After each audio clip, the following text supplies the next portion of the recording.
Moving on, we have our second panel discussion, the changing role of IT departments when you move to the cloud. Let me quickly introduce our eminent moderator, Mr. Mohammed, Chief Technology Officer, Ceramica Platino Group.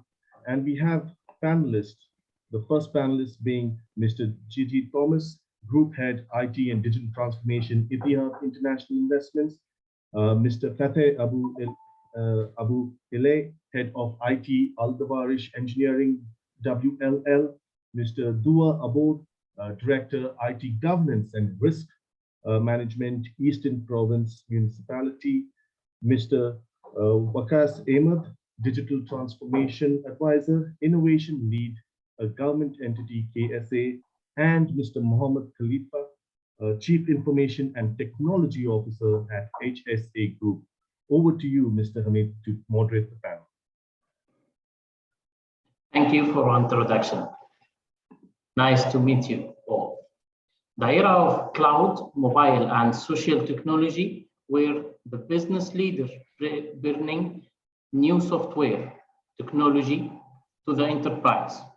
That means IT leader need to own a new skills, or skills begin to the role of IT order taker.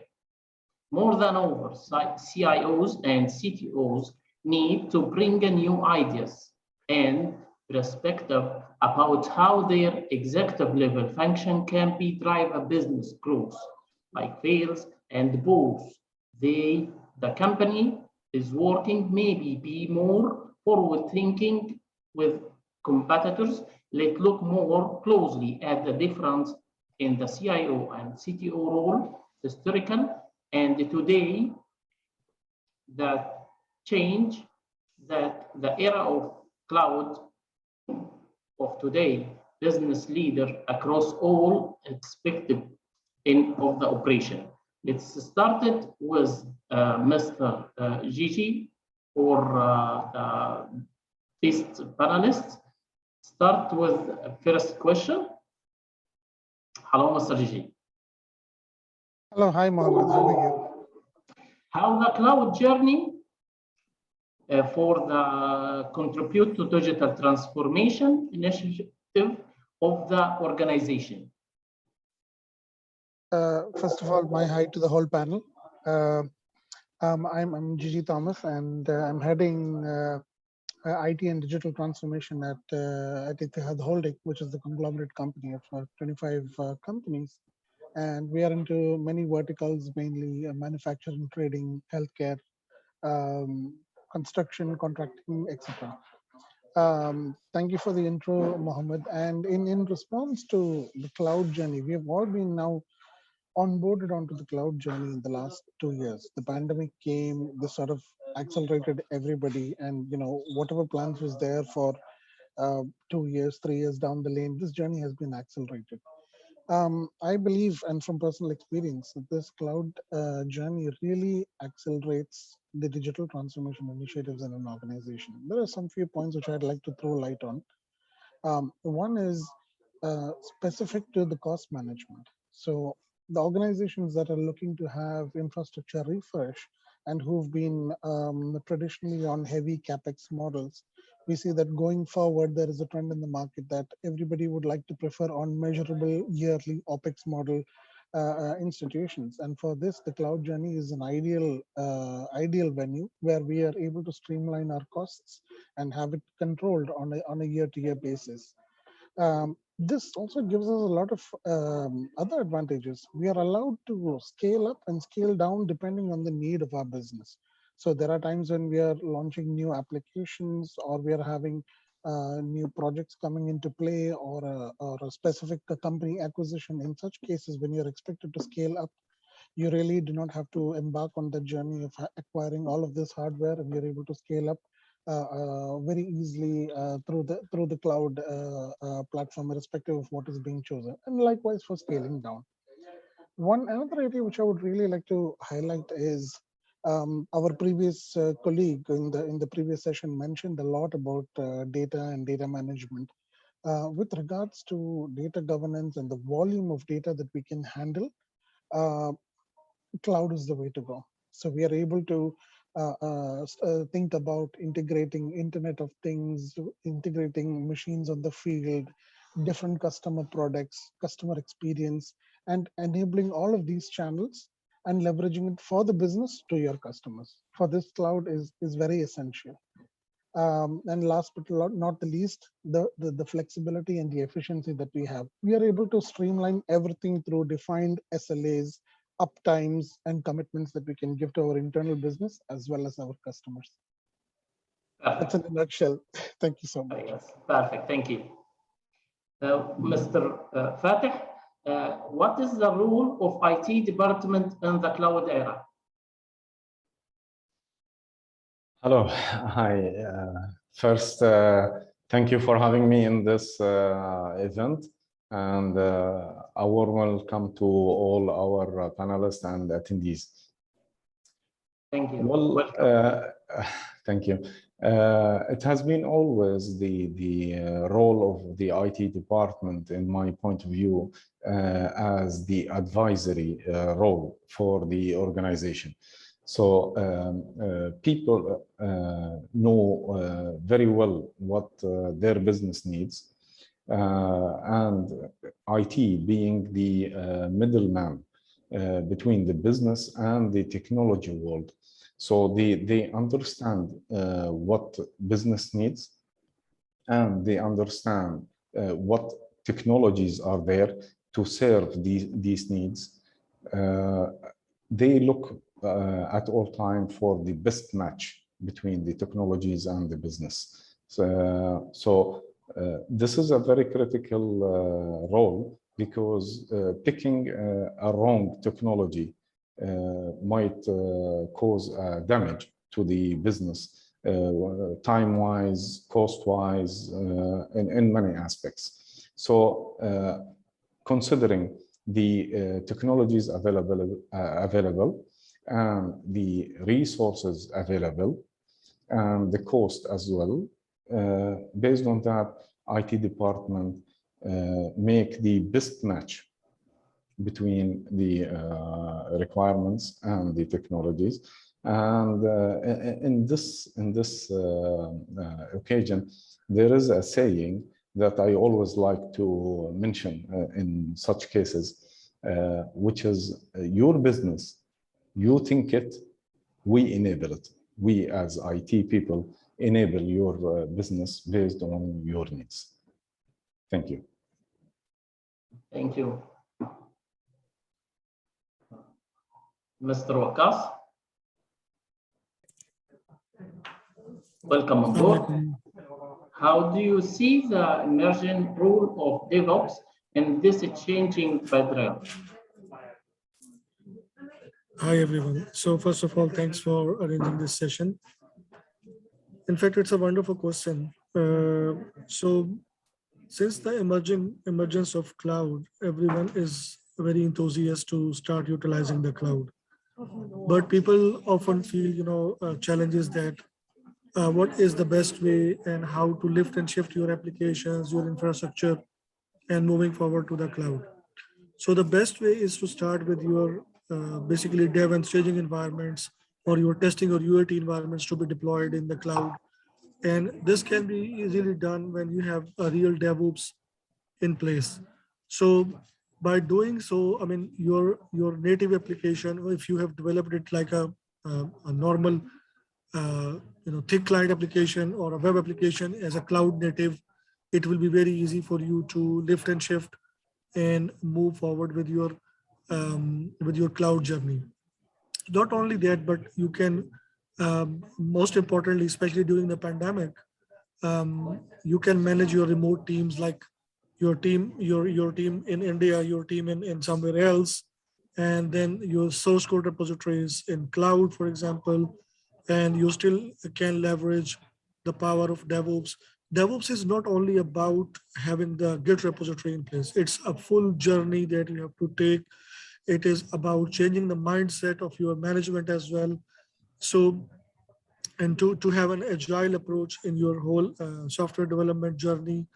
So DevOps is a very comprehensive concept. And then we have to also know that one important thing we should not miss, which is DevSecOps. So the code that we are writing should be verified by some DevSecOps tools and practices, that the code I have written is secure code, because cloud is pretty much open and mostly developers are using open source technologies. So it's quite challenging for you and your product. So you should not have any technical security failures, especially. So DevSecOps will make the life easy. It's just part of your CI/CD pipelines. When you configure the DevSecOps tools, like SonarQube or some other tools are available in the market. So DevOps is, in my opinion, DevOps is a really like a recipe that will make your life easy while you are going for the cloud journey. Perfect. Thank you. Let's go to Mr. Muhammad Khalifa. What are the largest scale trends that will be affect most people in the organization when they make the shift to the cloud?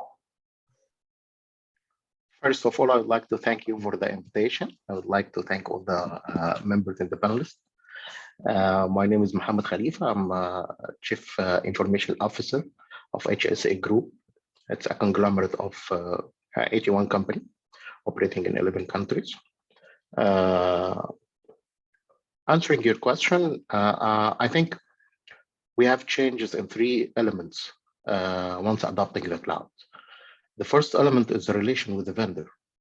I think the relation with the vendor has changed rapidly once adopting the cloud. The vendor on the on-prem solution, of the legacy solutions, the vendor relation with the customer was just to, I think, it is just to sell more than being a partner.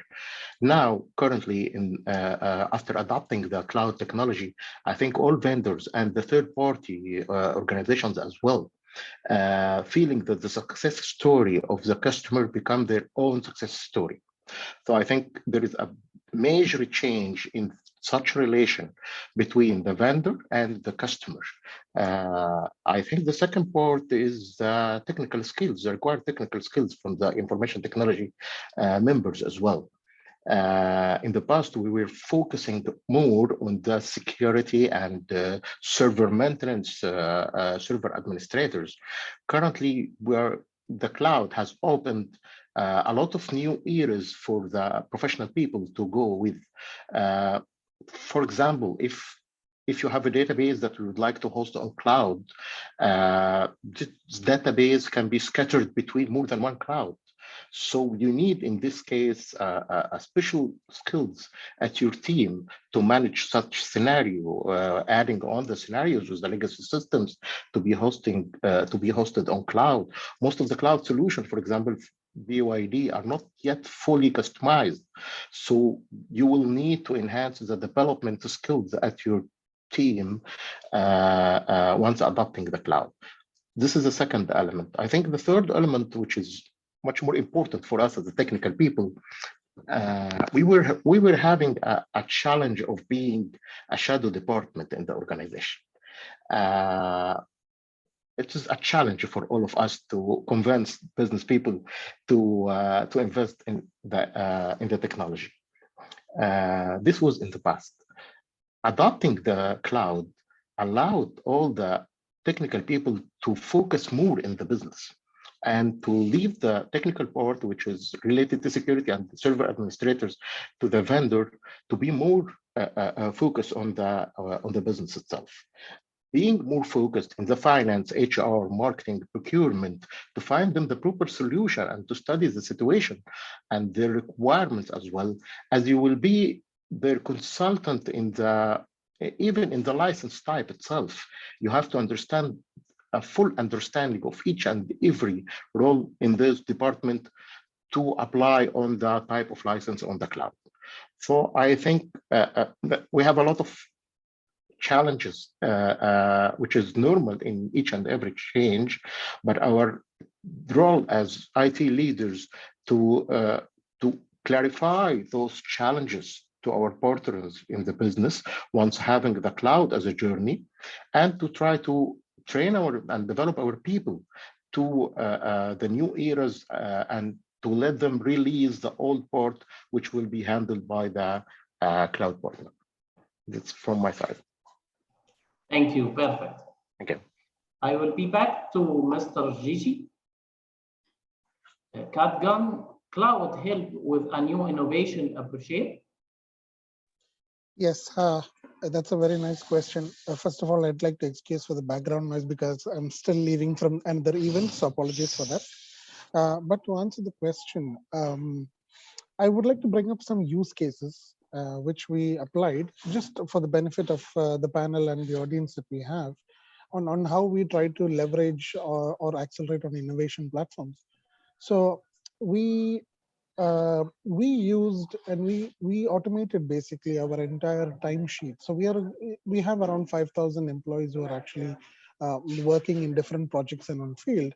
And we had a challenge where we wanted to automate their timesheet management, which is generally a pain because there is immense amount of manual work involved.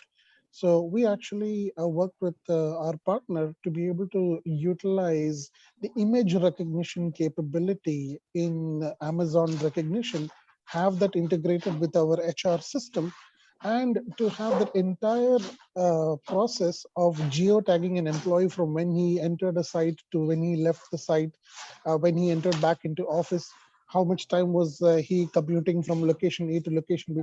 The entire aspect of this became an automated aspect end to end without any human intervention by using a cloud technology. That was one scenario. Another scenario is like how my colleague, Mr. Khalifa said, you are now no more tied to one vendor, right? So you can use the best of the breed technologies from different vendors that you have available.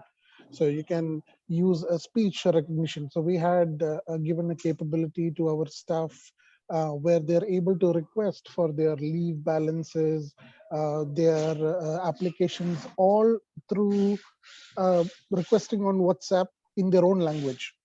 And this request would go get converted into a universal language, which will query back. Not think of doing years back or having just your typical on-prem environment to be able to leverage these kind of technologies. We've had many such use cases even in manufacturing. We started employing Internet of Things. We started putting in IoT sensors on vibration sensors, heat sensors. So basically, it would automatically generate tickets on our work order platform if there is they are going beyond a certain threshold. And this is all going and happening through the cloud, and then eventually coming back and our ERP or whichever system that we're using being a recipient. But I believe this is enabling businesses to do a whole new aspect of their industry just because now we are on this huge cloud journey. I just wanted to showcase some of these use cases. I'm sure each of your entities have so many more use cases which we can showcase and our audience can benefit. Thank you. Apologies for the background noise again. No problem. Thank you. I will be back to Mr. Fateh. What is the steps IT should take to cope with this change?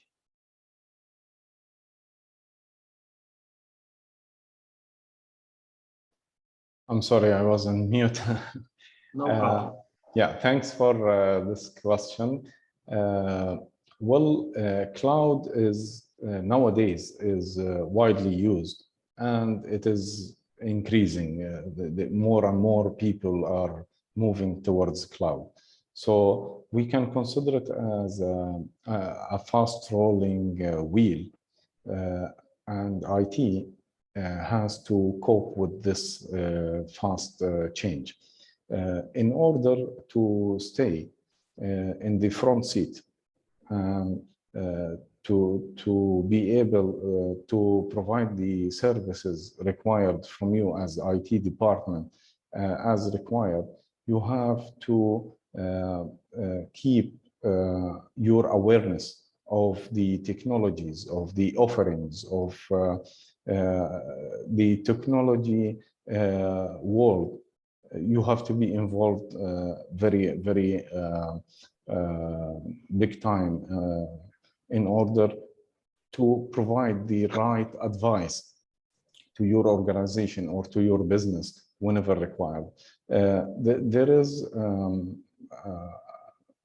an acknowledge, a small short form, RAP, R-A-P, I like to use in this occasion.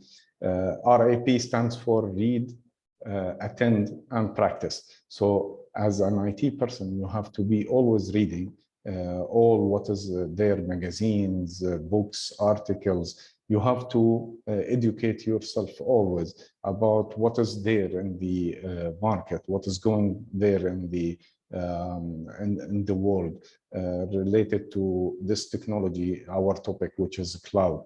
And then you need to attend seminars, webinars, exhibitions, in order also to meet the people on that field, understand what are the technologies available.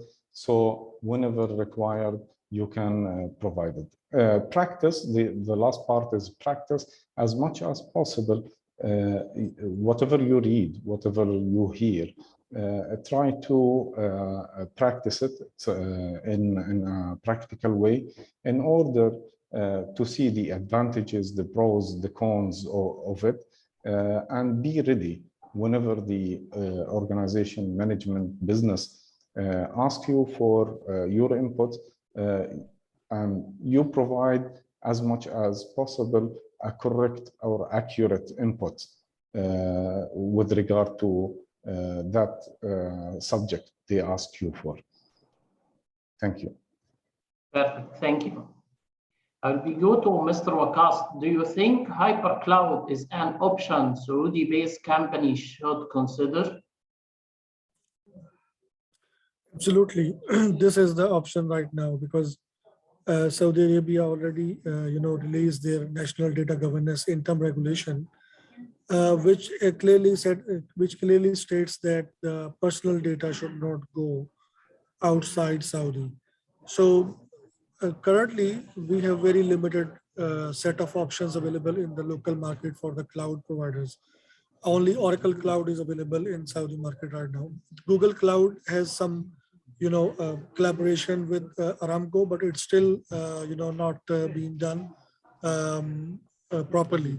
Huawei has also announced during the last LEAP event that they are going to come to Saudi market, but still these are premature, global cloud providers. The local cloud providers that we have in Saudi, like Saudi Telecom Company or the others, they are not very mature. I mean, the tech stack that they are offering is not, you cannot compare it by any means with Microsoft Azure or AWS. Plus the pricing is very high there. The skill set is not available in the market. And to my personal experience, it is something that we have to wait. Therefore, the only option we have is now to go with the hybrid cloud. And as brother Mohammed Khalifa also mentioned, that to manage multi-cloud databases, that you have a distributed databases, maybe one in local cloud and another one in your remote cloud or in a cloud outside Saudi or outside your region is something that you have to consider. In my opinion, the best way to start the journey is like design your distributed architecture. Again, you have to have DevOps in place. Design your database in such a way that if you have to tomorrow lift and shift anything from here to there, it should be ready, cloud native, plan it well, test the latency in your nearby data centers like AWS Bahrain or Microsoft Azure in Abu Dhabi or Dubai. Test those things, check the latency, check your connectivities, see what best suits you. But if you are trying to launch your product or your startup, then you have no choice but to have both hybrid clouds in place to satisfy the regulatory needs with the local authorities, like personal data or the financial data should stay inside the kingdom, but your transactional data like actual transactions can go into any cloud outside. So plan it well, scale it up into multi-cloud environment, and be happy and make your customers happy. Great, thank you. We go to Mr. Mohammed Khalifa. How cloud computing can help business to serve in the critical situation like a Yemen crisis and HSA Group, for example? Yeah, actually, let me talk a little bit about HSA Group. HSA Group is a conglomerate, as I mentioned, of 81 companies. Most of them are operating inside Yemen. And as you know, the Yemen crisis are the longest crisis up till now in the world. It started in 2015, and up till now, we still have a war inside Yemen. So our products inside Yemen are the most important products for the Yemeni people. We are producing milk for kids. We have flour bells, biscuits. We have a lot of products that the Yemeni people inside Yemen cannot survive without. That's why our group management has decided to go business as usual, although the high risk of having heavy industries like this inside Yemen in such a critical situation. Actually, it is a very big challenge. I joined the group in 2018, November 2018, and they didn't only decide to go business as usual, but they decided as well to go for digital transformation. Starting a digital transformation at that date, I think it is an opportunity. It's a good opportunity for us, as in such case, you don't have external investor will having the risk of entering Yemen, but we are sure that we will have a competitors after the war end. That's why it is a good time for doing the digital transformation. And starting from that date, my vision was to go cloud. Actually, there was a studies before joining the group to have a disaster recovery in each and every city in Yemen. It would some sort of planning for people to keep the business continuity, but we are having a civil war in each and every city in Yemen. So deciding to go for a disaster recovery, at that time there is no safe city inside Yemen. So we decided to go for cloud. Our vision to go no more investment in servers and data center, but our investment will go in to find a network solutions and backup plans, multiple backup plans. For example, in last January, we got our telecommunication central in Hijleh had it. So we had to manipulate and change our backup plans more than once in 1 and 2 weeks to keep business continue. Other than that, we have a lot of areas in Yemen where that cannot afford going to cloud for now. So we adopted the hybrid model in some areas in Yemen, and the others with good and stable internet connection, we adopted the cloud solution.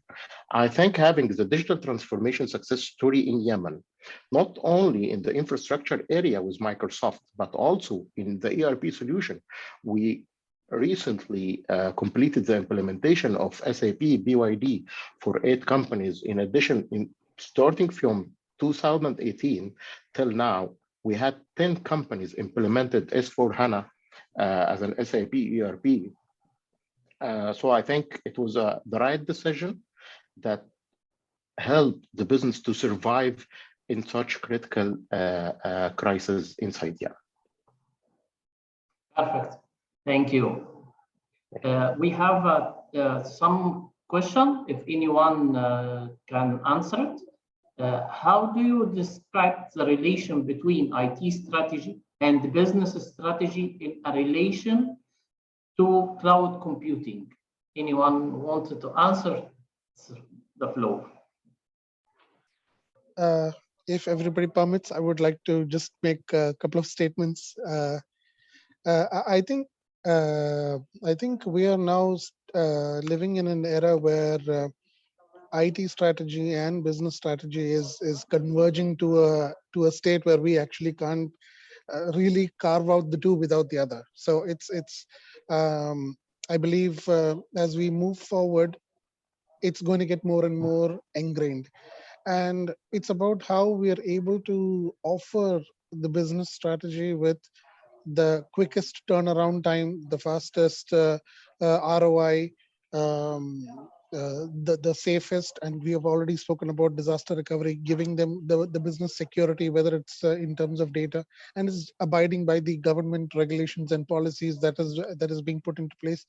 It's taking that bandwagon and having it tagged along with the business and just enabling them. I mean, the whole perspective. We are no more keeping the lights on business. We are now a business enabler. We are as much as a business unit as any other department or entity within an organization now. I just wanted to make that point. I'm sure my colleagues have a lot more insight to give. Yeah, if I may add, confirming what my colleague Gigi said, the business nowadays cannot put their strategy without considering what IT can provide, because nowadays technology is part of the life of any business. So that essential part has to be considered when you put this strategy. You cannot put this strategy without it. So a wise decision of a business owner or a business leader is to always consult with his IT or technology partner in order to come up with a better strategy. That's great. Any other? If I may allow, so basically, I mean, your business strategy could translate where you are seeing yourself, where you see your business in the upcoming days, how much agility you need, what is time to market KPIs that you are putting. So considering all these things and regulatory, cybersecurity, teams, and all these things, it's more about non-functional requirements that will allow you and help you to basically decide whether you want to go with cloud or you want to go with your own data center and you will build something from scratch. So yeah, I agree with both of my colleagues that the IT is playing a very fundamental role nowadays, but at the same time, IT should also look at the business strategy itself, and the CIO should be able to read the business language and try to forecast that what is business looking for, at least for next 5 years time, and to predict that, okay, I mean, it's more about both fit for future and fit for purpose kind of a stuff that you have to look into it, and then you have to decide whether you want to go with hybrid cloud or mix and match and kind of those things. Yeah. Perfect. Thanks. Thank you. I have a small question, Anam. How the cloud is change the role of technology and technology leaders in the Saudi Arabia, especially and the Gulf and Middle East? If anyone wants to answer, this is the floor. Okay, I'll just quickly answer this question. It's very much related to the previous question. Nowadays, IT managers, CIOs, CTOs are not someone I consult whenever required only. Actually, whenever I have any business decision, they are becoming an integral part of that decision. So the role of a CIO or CTO in an organization is becoming more and more essential. And a good leader should not think of business only. Technology is becoming an essential part of any business in any field. So if you are wise enough business leader, then you have to consider looking at that part very carefully and very much. Thank you. Mr. Mohammed? Adding to Fateh, I think it's also related to the leadership skills between the owner, the business owner himself, and the head of IT. The head of IT should position himself in this position inside the organization. Unfortunately, some of IT leaders are still waiting in the shadow area in their organization, waiting to be a reaction for the strategy of the system, for the business. Actually, this role has been ended by adopting the cloud and going for to be focused on business and business strategies. So I think that there is an essential part relying on the leadership skills and the marketing skills of the IT leader himself, adding on the leader of the business. Thank you. I very much agree with what my colleague Khalifa said. It's we should not choose to remain in the shadow. I believe the time has come where every IT leader should take an initiative. He should get himself foothold strong when it comes to IT governance, ensure that there is periodical steering committee alignment so that, I mean, if it doesn't come from top to down, you need to drive this to your management. You need to make them aware of this such practices and such. I mean, we're talking best practices here. This is what globally is happening right now, and there is that culture change, which probably needs to be driven by us, and showing them the value of how IT is going to contribute when it comes to reporting, dashboard, and analytics, and enhancements, and processes, and standardization. It's about getting them aligned, and also, like how Fateh said, it's us talking the business language. You know, there is that typical disparity. You know, IT there is a language barrier which needs to break as well. It's high time that we talk business language as well. Sure, that's perfect. Mr. Waqas? Yeah, I mean, I will just add few things only. Like, cloud gives you the confidence that you can share with your management that, look, don't worry, we're gonna manage it. You don't need a capex, just allocate some sort of opex, and we're gonna launch it. We're gonna go quickly. At least the MVP development can be done quickly in the cloud. That does not require you to have some regulatory stuff in place. So it's a role of CIO who should know, and CTO as well, to know basic cloud stuff, and then give a confidence to the management that, look, guys, don't worry, we are here to help you.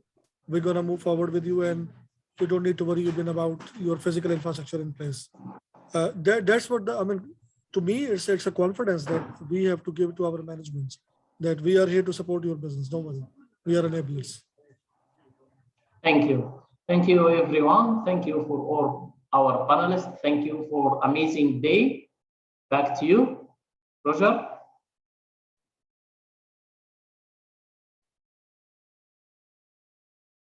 Thank you, panelists, for the wonderful insights and for telling us so much about, how the changing role of IT departments impacts when you move to cloud.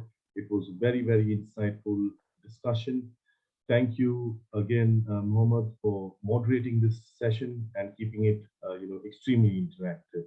Thank you once again, and I hope you continue to have a lovely day ahead. Moving on. Thank you. You're welcome.